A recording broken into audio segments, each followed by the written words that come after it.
teduh sejenak.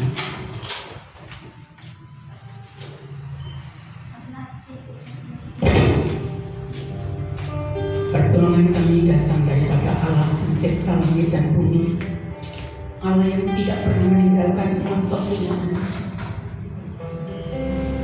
Biarlah damai sejahtera Allah ada di tengah-tengah kita selama kita beribadah. Haleluya. Amin. Kami persilakan duduk, saya serahkan kepada pemimpin.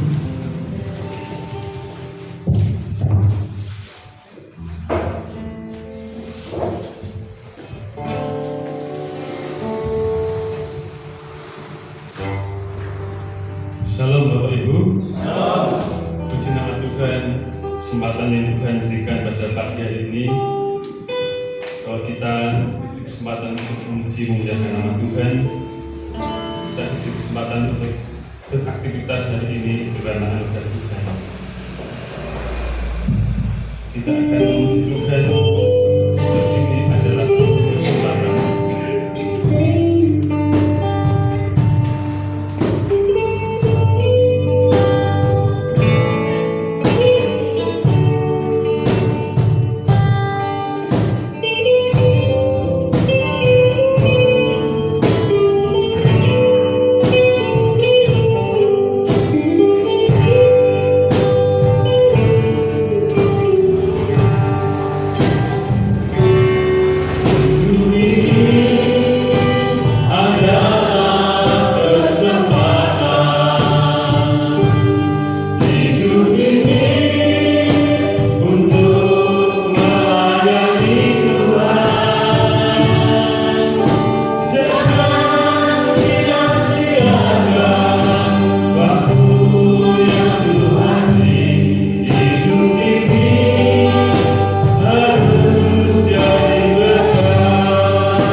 kita akan habis satu pujian, Ku Tak Membawa.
hati dan pikiran kita, kita bersihkan firman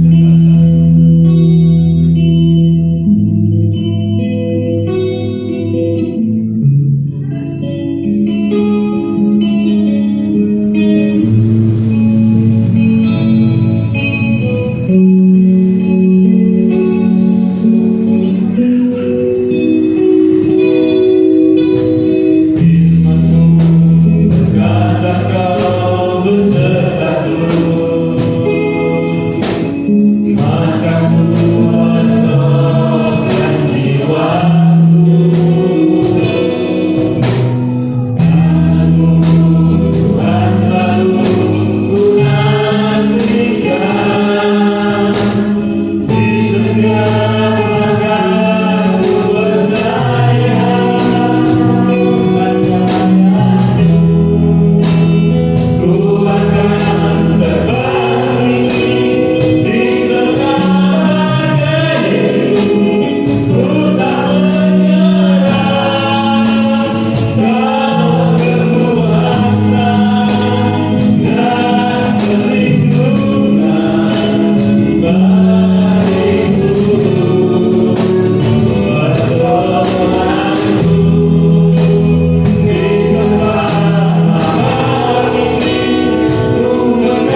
karena Engkau pertolongan kami datang daripada.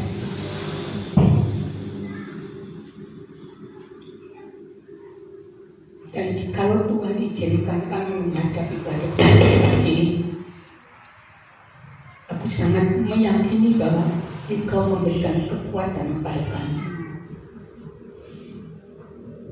Kami sungguh mengucapkan syukur. Jika saat ini Tuhan izinkan kami untuk mendengar firman-Mu, biarlah seperti yang kami pujikan di hadapan-Mu, Kau menuntun kami melalui firman. Dengan pertolongan Roh Kudus kami mau menjadi pelaku-pelaku firman. Terima kasih Bapa, terima kasih. Berfirmanlah Tuhan, karena kami semuanya siap untuk mendengarkannya. Kami sambut Tuhan firman dengan rasa syukur di dalam Tuhan Yesus Kristus. Haleluya. Amin.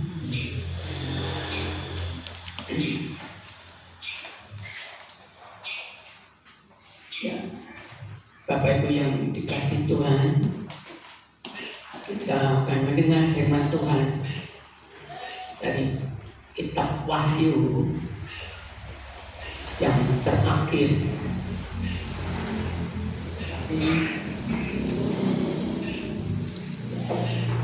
Khotbah dari kitab Wahyu ini belum terakhir, masih ada satu untuk kesimpulan secara keseluruhan nanti. Namun pasal yang kita pelajari, kita dengarkan pesan Allah di dalamnya, inilah kitab Wahyu yang terakhir, pasal yang terakhir. Nah, karena kondisi sehingga saya akan bacakan dan saya akan menjelaskan seperti tidak ada LCD kemarin. Ayat yang pertama demikian bunyi firman Tuhan. Lalu ia menunjukkan kepadaku sungai air kehidupan yang jernih bagaikan kristal dan mengalir keluar dari tahta Allah dan tahta anak domba Allah. Ini malaikat ini yang diutus oleh Tuhan memperlihatkan penglihatan kepada Yohanes. Sehingga ini sebenarnya sambungan dari pasal 21. Nah, apa itu sungai air kehidupan? Sungai air kehidupan adalah simbol kehidupan kekal. Pada waktu Tuhan Yesus bercakap-cakap dengan perempuan Samaria, kitab Yohanes pasal yang keempat ayat 7-14 nanti di rumah dibaca, tapi coba tampilkan ayat 14 saja. Di sana Tuhan Yesus menawarkan air kehidupan itu, menawarkan itulah hidup kekal, menawarkan keselamatan itu. Ya. Yohanes pasal 4 ayat 14.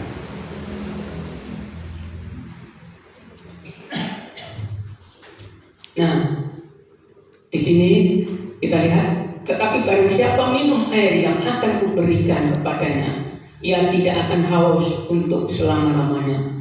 Sebaliknya, air yang akan kuberikan kepadanya akan menjadi mata air di dalam dirinya yang terus-menerus memancarkan sampai kepada hidup yang kekal. Jadi, ini simbol daripada kehidupan kekal itu yang ditawarkan oleh Tuhan Yesus. Ini dilihat mengalir dari tahta Allah itu, melimpah air kehidupan itu. Ayat yang kedua, Wahyu, nanti kita akan mengambil firman Tuhan, pesannya dari pasal ini.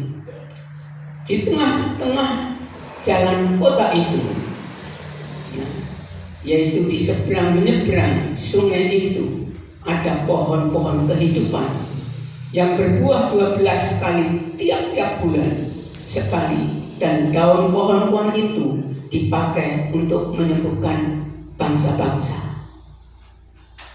Nah, pohon kehidupan di dalam Alkitab yang pertama disebutkan di dalam kitab Kejadian pasal 2 ayat 9. Ada banyak pohon, di tengah-tengahnya ada pohon kehidupan dan pohon pengetahuan yang baik dan yang jahat. Nah, semua diizinkan kecuali pohon yang baik dan yang jahat itu. Tetapi manusia melanggarnya sehingga terpisah dari Allah. Manusia jatuh dalam dosa. Nah, sehingga kondisi dalam dosa itulah pohon kehidupan di dalam pasal 3. Tolong tampilkan pasal 3 dari Kejadian ayat 22.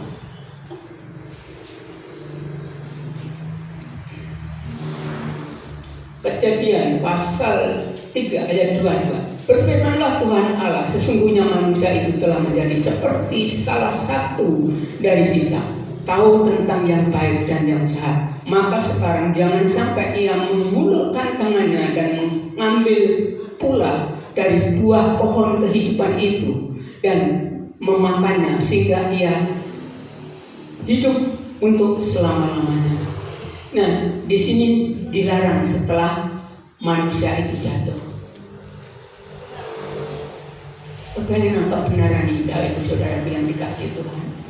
Dan di sini di dalam kitab Wahyu itu melimpah disediakan bagi kita. Demikian, pada waktu saya baru percaya, belum banyak tahu, dan sampai sekarang pun juga belum banyak tahu tentang Alkitab, tetapi lebih maju sedikit. Saya tanya kepada Pak Kalmen pada waktu itu, dengan polos saya katakan, Pak, kalau Allah itu mengasihi aku,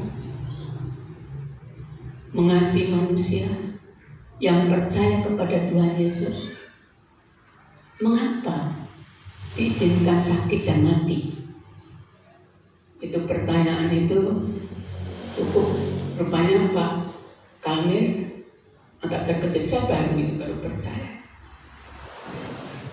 Ini Bapak ini sangat kritis begitu. Lalu jawabnya demikian. Coba pikirkan Pak Paino, apakah Pak Paino memakai tubuhnya Pak Paino ini nanti di surga yang selama-lamanya, Pak Paino kira-kira puas? Saya juga mikir ulang.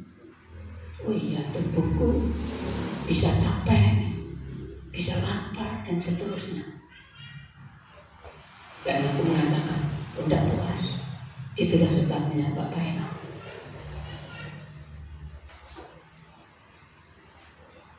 Kita tidak diizinkan oleh Allah memakai tubuh yang sudah jatuh dalam dosa ini masuk ke dalam kekekalan. Sehingga kematian itu sebenarnya satu langkah tahapan untuk bertemu dengan Allah, untuk menerima kehidupan kekal itu. Dan tubuh yang mulia nanti telah disediakan Allah waktu kebangkitan nanti.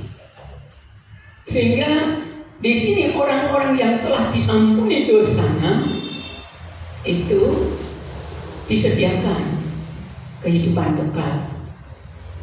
Nah, dan kita akan menerima itu. Dan mengenai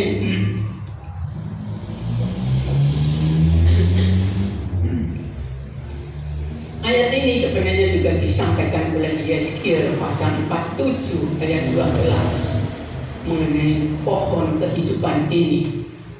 Dan ada yang menarik di sini bahwa daun pohon-pohon itu dipakai untuk menyembuhkan bangsa-bangsa. Ini artinya di dalam kekekalan kekekalan itu tidak ada sakit penyakit. Nah, di dalam kekekalan tidak ada dosa. Karena ada sakit penyakit, ada waktu manusia jatuh dalam dosa, sehingga Tuhan katakan manusia itu mati. Kata mati di sini diikutilah oleh sakit penyakit itu. Sehingga kalau orang bilang si A mati, loh begitu. Asosiasinya pasti seperti itu. Nah, sehingga di sana nanti tidak ada sakit penyakit. Bapak Ibu Saudaraku yang dikasihi Tuhan, ayat ini menghibur saudara-saudara kita yang ditinggalkan. Kita pasti semuanya akan ditinggalkan salah satu keluarga yang kita kasih atau mendahului. Tetapi satu sisi kita kehilangan, tetapi sisi lain dia sudah mendapatkan yang lebih baik, lebih indah. Pengenalan akan Allah lebih sempurna. Dan ini bukan soal caranya mati, bukan. Caranya apapun.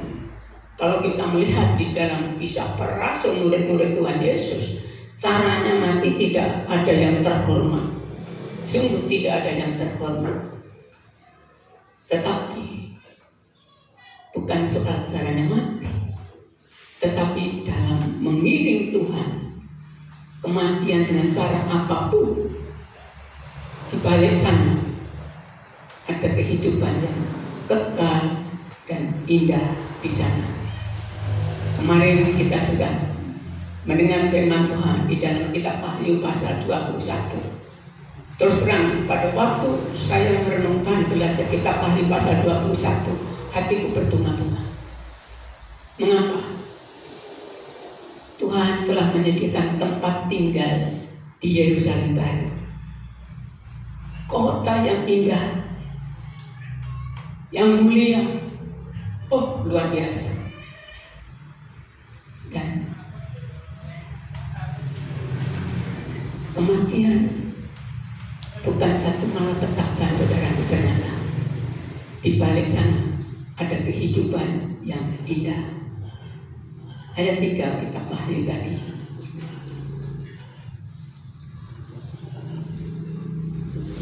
Maka tidak akan ada lagi laknat. Tahta Allah dan tahta Anak Domba akan ada di dalamnya, dan hamba-hambanya akan beribadah kepadanya. Saya merasa tidak perlu ditafsir, di sini juga dinubuatkan oleh Zakaria pasal 14 ayat 11 bahwa di sana tidak ada laknat. Dan kita beribadah secara sempurna di sana. Nah, yang ditata Allah Tritunggal, Anak Bapa dan Anak Domba Allah. Nah, ini pengenalan akan Allah sempurna di sana. Ayat 4. Dan mereka akan melihat wajahnya, dan namanya akan tertulis di dahinya, dan malam tidak akan ada lagi di sana, dan mereka tidak memerlukan cahaya lampu dan cahaya matahari, sebab Tuhan Allah akan menerangi mereka, dan mereka akan memerintah sebagai raja sampai selama-lamanya. Ayat ini telah kita bicarakan pasal sebelumnya mengenai ayat ini. Kita langsung aja ayat yang ke-6. Lalu ia berkata kepadaku, perkataan-perkataan ini tepat dan benar, dan Tuhan Allah yang memberi roh kepada para nabi telah mengutus malaikatnya untuk menunjukkan kepada hamba-hambanya apa yang harus segera terjadi. Firman Tuhan itu ya dan amin. Kita pasti mempercaya itu, kita meyakini itu, bahwa firman Allah itu ya dan amin. Ayat 7. Sesungguhnya aku datang segera, Berbahagialah orang yang menuruti perkataan-perkataan nubuat kitab ini. Nah, kedatangan Tuhan Yesus segera. Waktunya tak terduga, tak seorang pun tahu. Ini suatu rahasia ilahi supaya kita semuanya berjaga-jaga. Dan berbahagialah orang yang menuruti perkataan-perkataan nubuat kitab ini. Ini diulangi dari Wahyu pasal 1 ayat 3. Ketaatan kepada firman Allah akan membawa kebahagiaan. Ayat 8. Dan aku Yohanes yang telah mendengar dan melihat semuanya itu, dan setelah aku mendengar dan melihatnya, aku tersungkur di depan kaki malaikat yang telah menunjukkan semuanya itu kepadaku untuk menyembahnya. Tetapi ayat 9 kita lanjutkan. Ia berkata kepadaku, jangan berbuat demikian. Aku adalah hamba sama seperti engkau dan saudara-saudaramu, para nabi, dan semua mereka yang menuruti segala perkataan kitab ini. Sembahlah Allah. Saudaraku yang dikasihi Tuhan, 2 ayat ini ada pelajaran yang luar biasa. Orang yang tidak mengenal Allah yang diwahyukan melalui Alkitab tidak akan memiliki penyembahan yang benar. Saya ulangi. Nah, dengan kata lain, penyembahan yang benar harus didasarkan pengenalan Allah yang benar yang diwahyukan di dalam Alkitab. Nanti kita akan menguraikan soal ini. Menyembah Allah satu-satunya itu perintah pertama dari hukum Taurat yang 10 hukum yang disampaikan melalui Musa di dalam kitab Ulangan, dan juga diulangi Tuhan Yesus di dalam Matius pasal 22 ayat 37. Nah, sehingga bagi kita semuanya harus ada pertanyaan, benarkah aku telah menyembah Allah yang benar? Penyembahanku benar? Banyak orang Kristen menganggap bahwa Allah yang disembah di sana adalah sama. Bukan.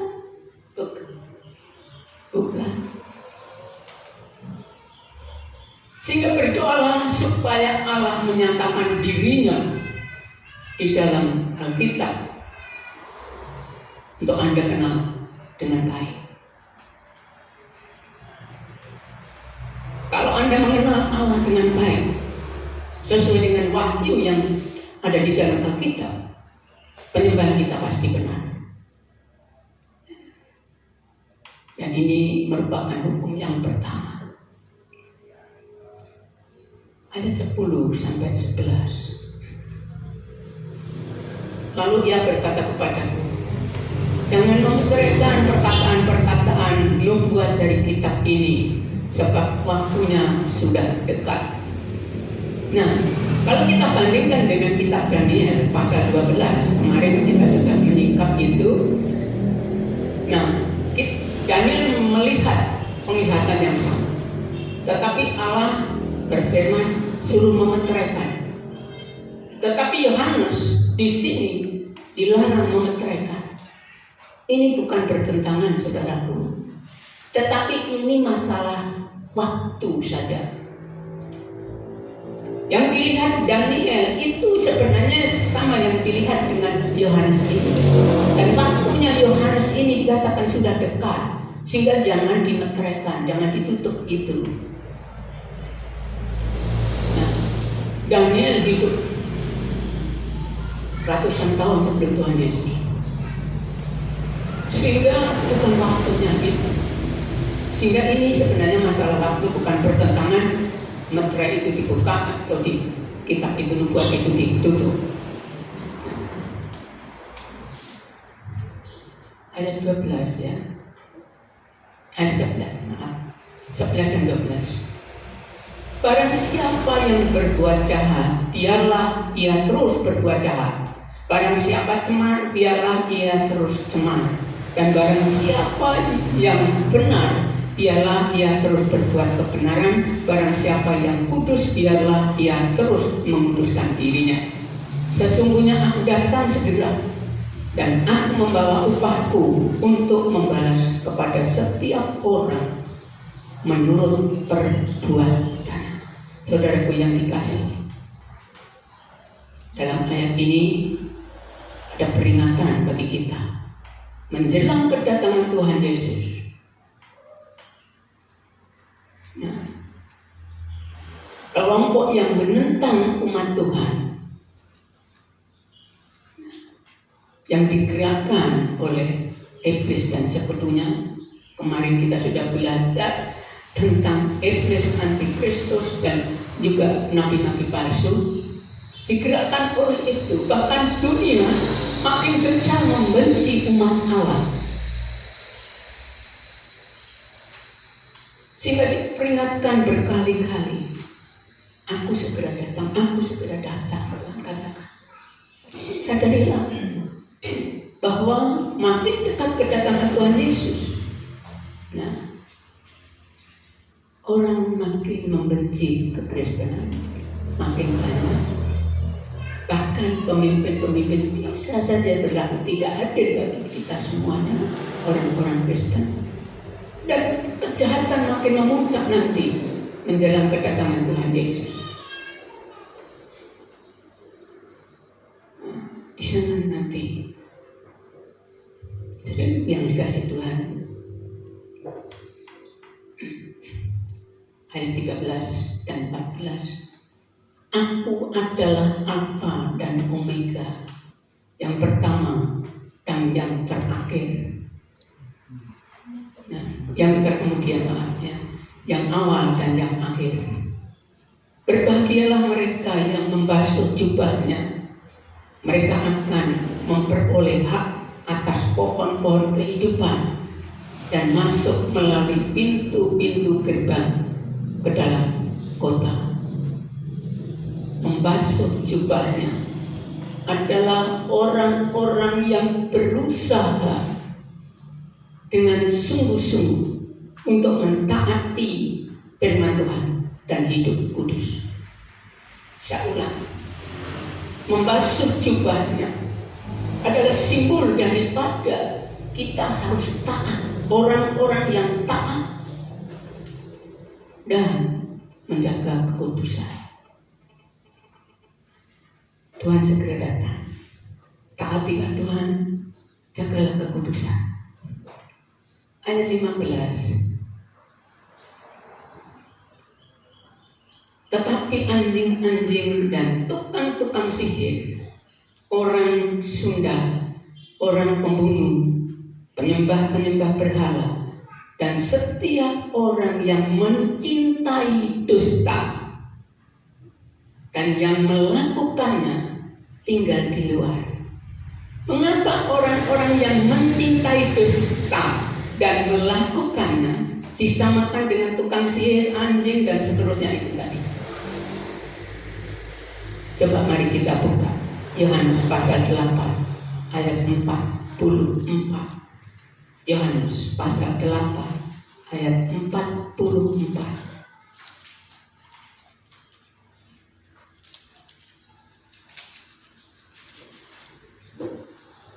Iblis yang menjadi bapamu dan kamu ingin melakukannya. Keinginan-keinginan bapamu yang adalah pembunuh manusia sejak semula dan tidak hidup dalam kebenaran, sebab di dalam dia tidak ada kebenaran. Apabila ia berkata dusta, ia berkata atas kehendaknya sendiri, sebab ia adalah pendusta dan bapa segala dusta. Iblis adalah bapa segala dusta. Sehingga orang yang suka berdusta dan melakukannya, anak buahnya kan. Jadi ayat ini, sehingga tidak boleh masuk.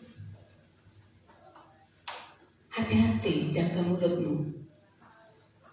Jangan sampai mencintai dusta karena sesuatu hal.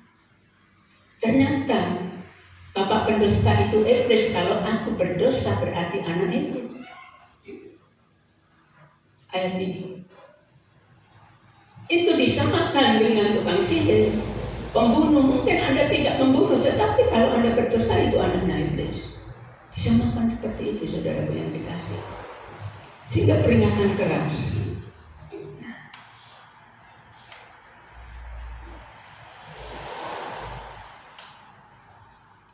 Ayat 16.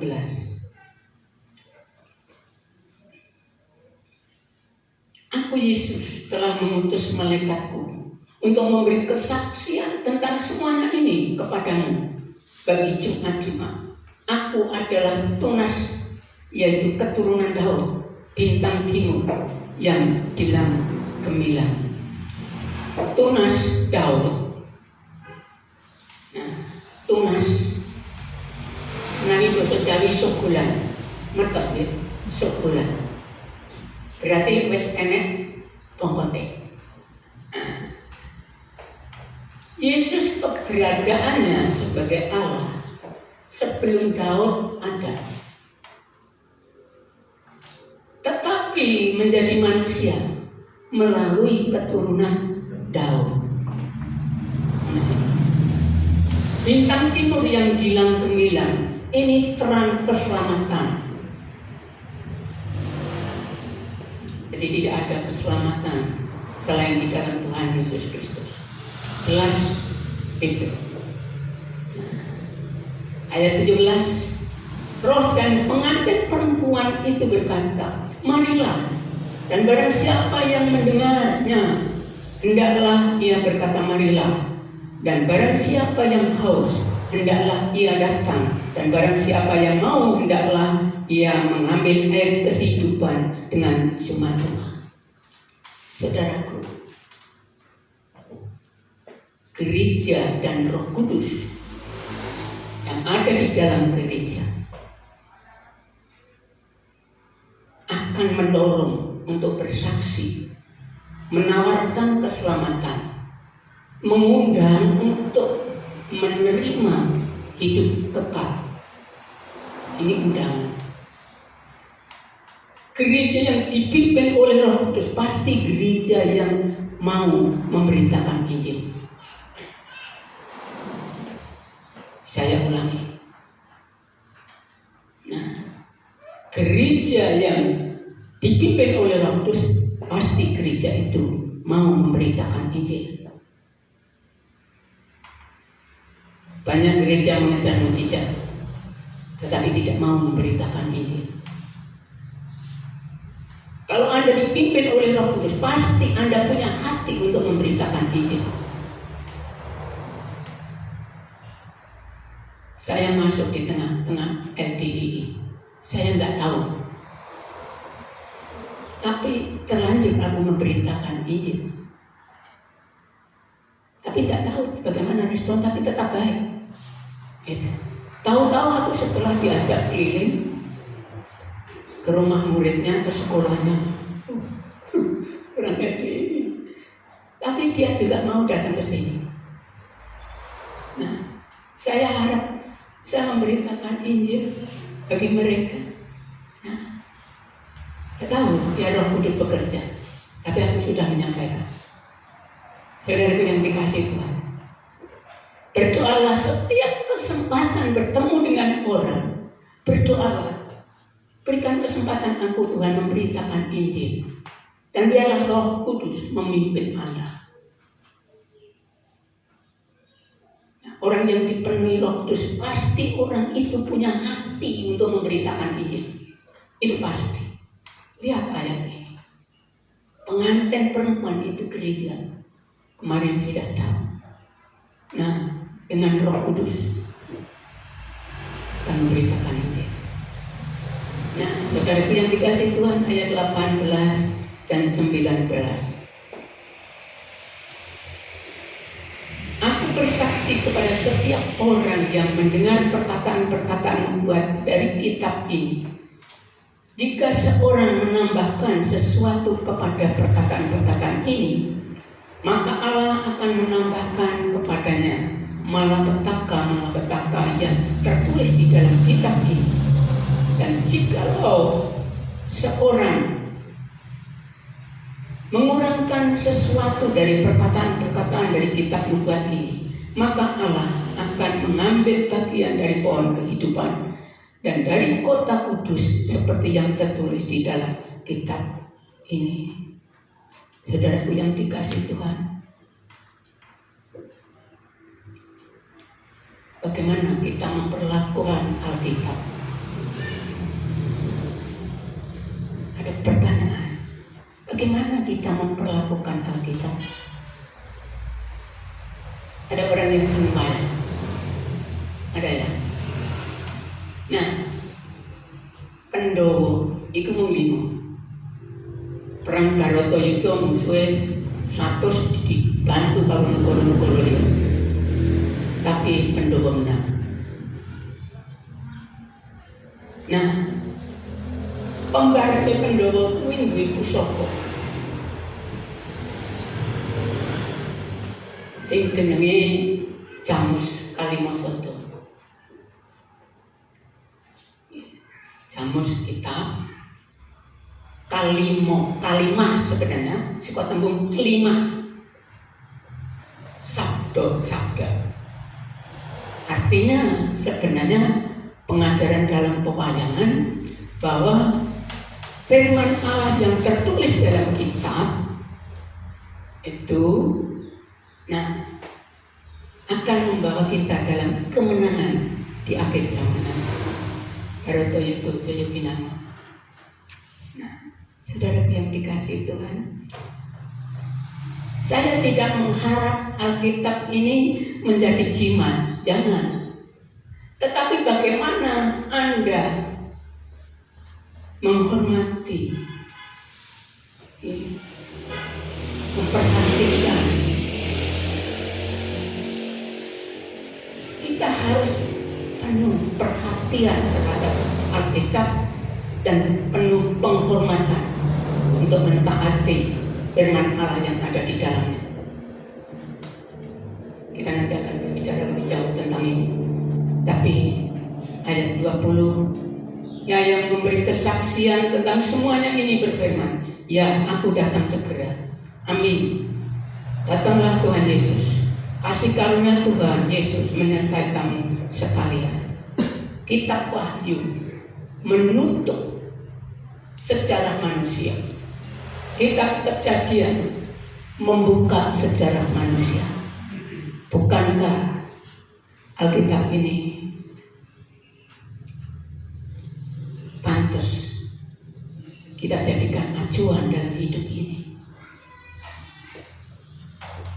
Saudaraku yang dikasihi Tuhan,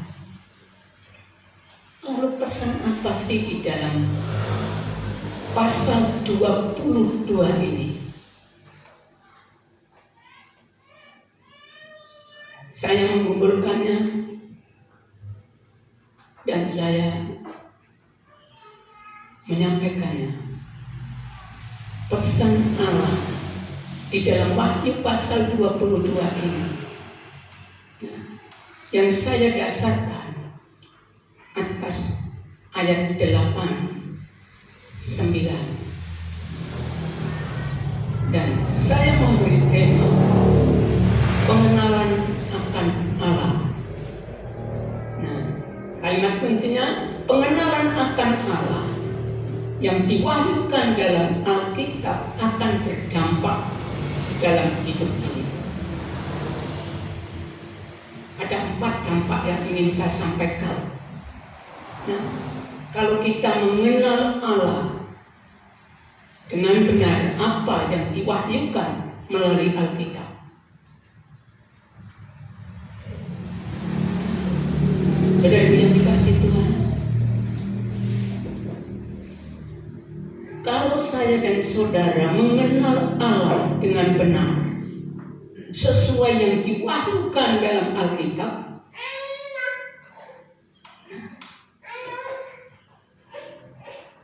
penyembahan kita benar. Kalau penyembahan kita benar berarti tidak melanggar hukum Allah yang pertama. Firman Tuhan ke-10 hukum Taurat yang diberikan kepada Musa itu.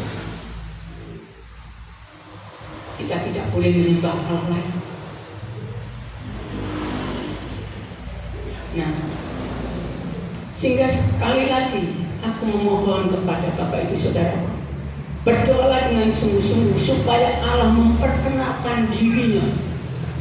Kita tak mungkin mengenal Allah dengan kemampuan kekuatan kita, kecuali Allah memperkenalkan diri, mewahyukan dirinya sesuai dengan Alkitab yang tertulis.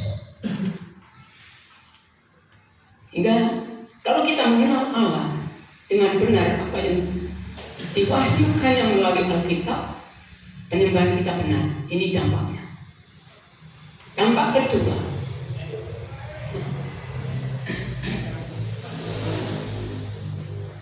yang tertulis di dalam ayat 18-19, kita akan memperlakukan Alkitab dengan penuh hormat dan perhatian.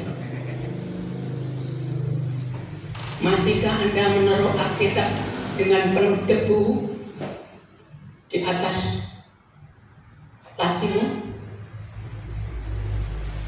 Bukankah itu satu penghinaan? Kita tidak menganggap ini jimat, tetapi kami menghormati apa yang ada di dalamnya dan sangat memperhatikan.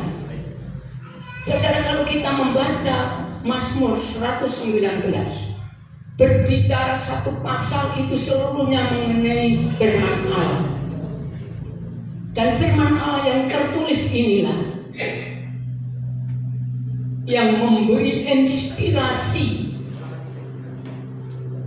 Apa itu inspirasi? Memberi pemikiran, muncul ide, muncul gagasan.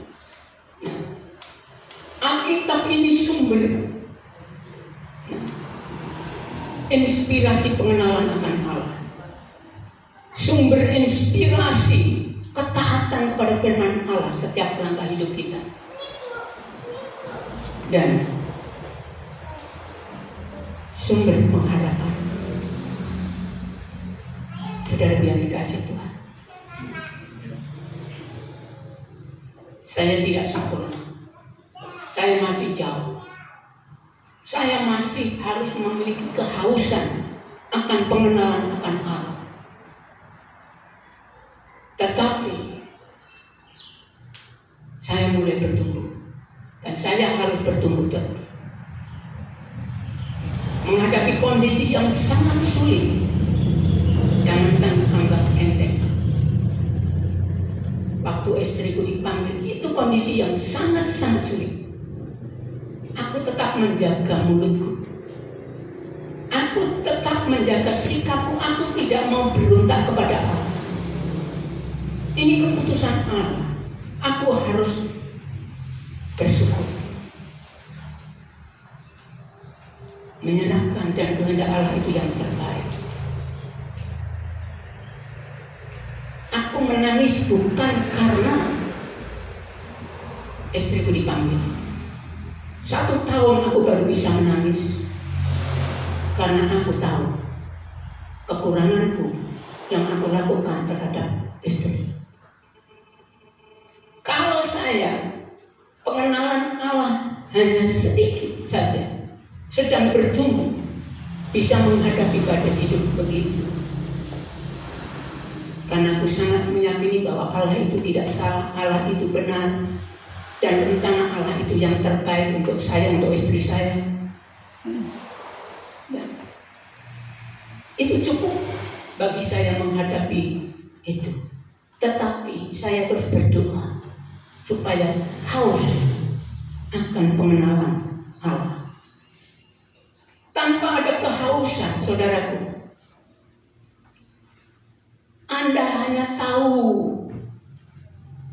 secara ilmu tahu, tetapi tidak mengenal. Beda tahu dan mengenal. Saya tahu Pak Jokowi Presiden Indonesia, tetapi aku belum kenal. Saudara yang dikasih Tuhan,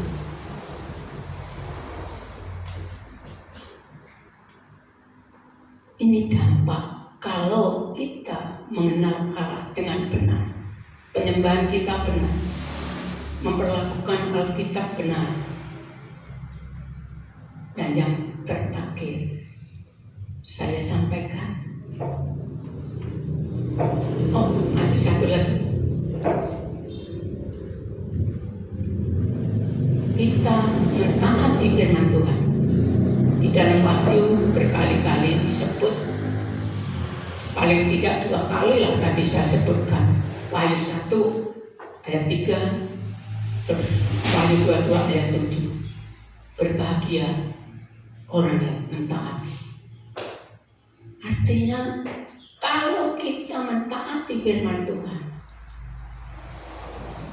ada sumber kebahagiaan di sana.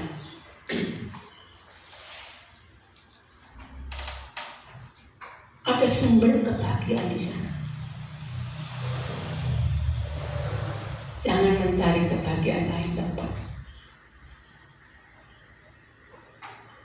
Mazmur pasal 1 pasal berbicara mengenai orang yang kesukaannya firman Tuhan dan melakukannya.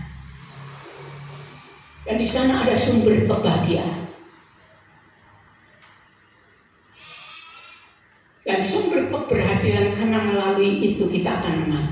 Sebagai pemenang kita boleh dibukakan Yerusalem baru. Yang keempat, di dalam ayat 17, roh dan pengantin perempuan itu berkata, marilah, dan barang siapa yang mendengarnya, hendaklah ia berkata, marilah. Dan barang siapa yang haus, hendaklah ia datang. Dan barang siapa yang mau, hendaklah ia mengambil air kehidupan dengan cuma-cuma. Orang yang mengenal dengan orang yang mengenal Allah dengan benar, sesuai dengan yang diwahyukan dalam Alkitab, akan terdorong untuk memberitakan Injil dengan kuasa Roh Kudus. Saya ulangi. Orang yang mengenal Allah dengan benar melalui pewahyuan dalam Alkitab akan mendorong orang itu untuk memberitakan Injil dengan kuasa Roh Kudus. Anda tidak sendiri memberitakan Injil. Tidak satu kebetulan saya tahu bahwa itu orang LDI. Kalau tahu sebelumnya mungkin aku tidak berani memberitakan Injil, karena tidak tahu. Itu ketemunya di ladang, nah, saya langsung memberitakan Injil, ada kesempatan. Itu. Nah, sehingga biarlah Roh Kudus bekerja. Kalau Tuhan panggil, itu sudah urusan Tuhan. Tapi ada keberanian, ada motivasi untuk memberitakan Injil, ada kerinduan yang dalam untuk membawa orang diselamatkan. Kalau kita mengenal Allah dengan benar, sesuai dengan yang diwahyukan dalam Alkitab, penyembahan kita benar, memperlakukan Alkitab dengan benar, mentaati, karena itulah kebahagiaan, memberitakan Injil dengan kuasa Roh Kudus. Ini dampak yang diakibatkan pengenalan Allah dan pengenalan akan Allah dengan benar. Tuhan memberkati. Mari kita berdoa. Bapa, kami mengucapkan syukur untuk firman Biarlah kami semuanya Tuhan menjadi pelaku-pelaku firman-Mu, karena Roh Kudus menolong kami. Kami bersyukur di dalam nama Tuhan Yesus Kristus. Haleluya. Amin. Terima kasih. Semoga kita memuliakan Tuhan. Bapak, kami sungguh mengucapkan syukur untuk himpunan ini. Kami bersyukur untuk hadirat Kau Bapa yang baik. Kau mendengar semua permohonan kami. Engkau akan memberikan yang terbaik bagi kami. Terima kasih Bapa. Kami bersyukur untuk karya-Mu dalam hidup kami. Kau terus akan menyempurnakan kami sehingga kami makin serupa dengan Tuhan Yesus. Dan Kau akan memakai sisa hidup kami. Karena Kau menciptakan kami bukan satu kebetulan. Kau punya rencana. Biarlah kami menggenapi rencana-Mu itu Tuhan. Terima kasih Bapa, terima kasih. Saudaraku yang dikasih Tuhan, Engkau datang, terimalah berkat ini dengan iman. Pulanglah saudaraku. Bapa di surga memberkati engkau dengan damai sejahtera yang melampaui akal budi. Tuhan Yesus mengasihi saudara tanpa batas. Roh Kudus membimbing saudara, memberikan kuasa kepada saudara, sehingga saudara akan menjadi pemenang dalam kehidupan ini. Karena saudara akan dijadikan karang dan terang di mana saudara berada. Di dalam Tuhan Yesus Kristus selalu memberkati saudara. Haleluya. Yang telah diberkati katakan amin. Bapak terima kasih. Sampai di sana.